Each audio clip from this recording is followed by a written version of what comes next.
नमस्कार दोस्तों।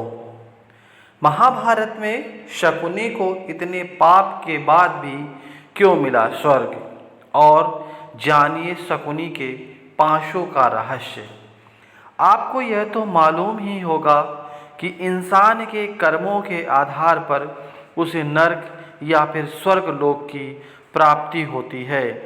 मगर क्या आपको यह भी मालूम है कि जिस शकुनी ने अपने जीवन काल में केवल पाप ही पाप किए थे, उसे नरक नहीं बल्कि स्वर्ग लोक की प्राप्ति हुई थी। जो पापी अपनी ही बहन के बच्चों की हत्या का कारण बना हो, उसे कैसे स्वर्गलोक की प्राप्ति हो सकती है। जिसके षड्यंत्रों ने महाभारत की रचना की, उसे कैसे भला स्वर्गलोक की प्राप्ति हो सकती है। तो चलिए आपको बताते हैं शकुनी का स्वर्गलोक जाने के पीछे का असल कारण। गंधार देश के राजा शुबुल के 100 पुत्र और एक पुत्री थी। सबसे छोटे पुत्र का नाम शकुनी और पुत्री का नाम गांधारी था। शकुनी की पत्नी का नाम आरशी था। शकुनी के 3 पुत्र थे, जिनका नाम उलूक, वृत्तासुर और वृत्तचित्त था। धर्म ग्रंथों के अनुसार एक बार राजा शुबुल ने गंधार में एक बड़ा यज्ञ रखवाया, जिसमें कई बड़े बड़े ऋषि मुनि पधारे। तभी यज्ञ में मौजूद एक ऋषि ने राजा शुबुल को गंधारी के बारे में एक ऐसी बात बताई, जिसे सुनकर राजा शुबुल अपनी पुत्री को लेकर चिंतित हो गए। ऋषि ने राजा शुबुल को बताया कि उनकी पुत्री गंधारी की कुंडली में एक दोष है, और वह यह कि जैसे ही गंधारी का विवाह होगा, उसका पति मृत्यु हो जाएगा। अब इस बात से चिंतित राजा शुबुल ने एक उपाय निकाला। राजा शुबुल ने अपनी पुत्री गंधारी का विवाह एक बकरे से कर दिया और विवाह के पश्चात उस बकरे को मार दिया। ऐसे में गंधारी की कुंडली से वह दोष हट गया। जब गंधारी की शादी के लिए धृतराष्ट्र का रिश्ता आया, तो शकुनी को यह जरा भी पसंद नहीं आया। शकुनी का मत था कि धृतराष्ट्र जन्मांध है, उनका सारा राजपाट तो उनके भाई पांडु ही देखते हैं। शकुनी ने अपना मत दिया, पर होनी को कौन टाल सकता है। गंधारी का विवाह धृतराष्ट्र से हुआ और वह हस्तिनापुर आ गई। मगर किस्मत का खेल न जाने कहाँ से धृतराष्ट्र और पांडु को गंधारी की कुंडली और प्रथम विवाह का पता चल गया। धृतराष्ट्र ने शकुनी समेत गंधार के राजा परिवार को बंदी बना लिया। दरअसल धृतराष्ट्र को यह ज्ञात हो जाता है कि उसकी पत्नी गंधारी का उससे पहले भी एक बार विवाह हो चुका है। धृतराष्ट्र को इस विश्वासघात पर इतना क्रोध आया कि उसने गंधार के संपूर्ण राज परिवार को बंदी बना डाला, और उन्हें एक दिन का खाना केवल एक मुट्ठी अनाज ही दिया जाता, जो कि एक व्यक्ति के लिए भी पूरा न था। मगर उसे एक मुट्ठी अनाज से किसी एक व्यक्ति की जान जरूर बच सकती थी।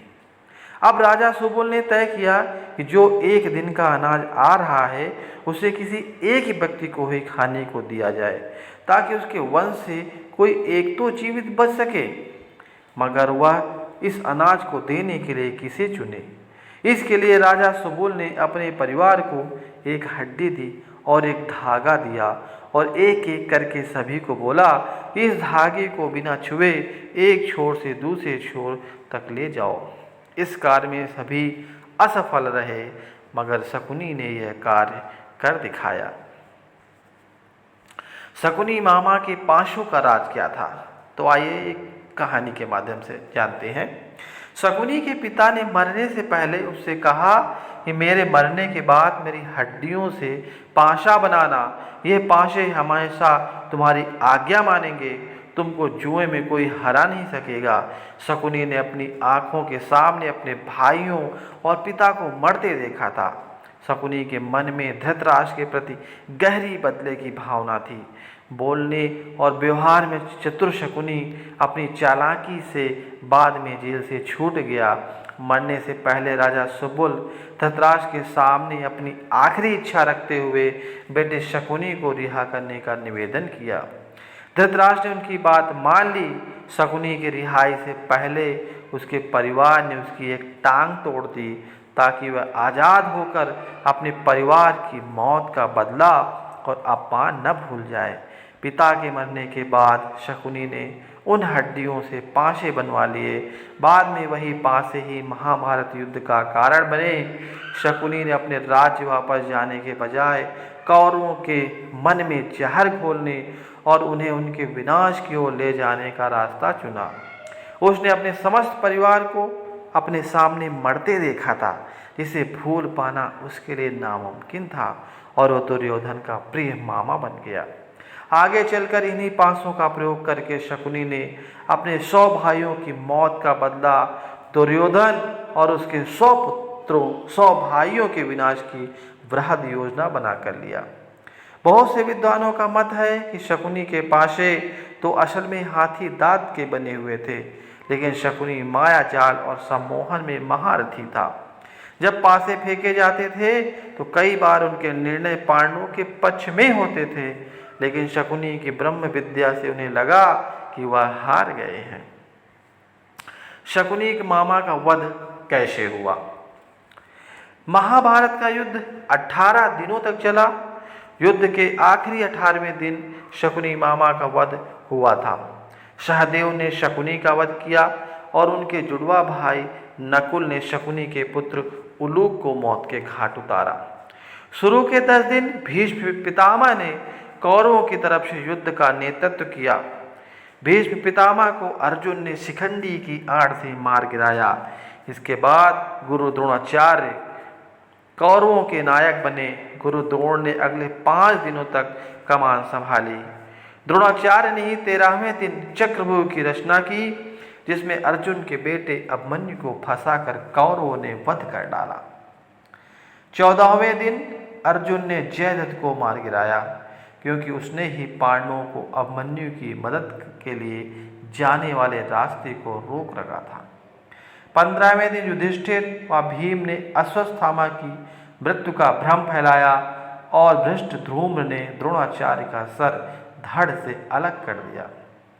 अगले 2 दिनों तक युद्ध में कर्ण कौरवों के मुखिया बने। 17वें दिन अर्जुन ने कर्ण को खत्म किया। युद्ध के आखिरी 18वें दिन शकुनी ने कौरवों की तरफ से मोर्चा संभाला।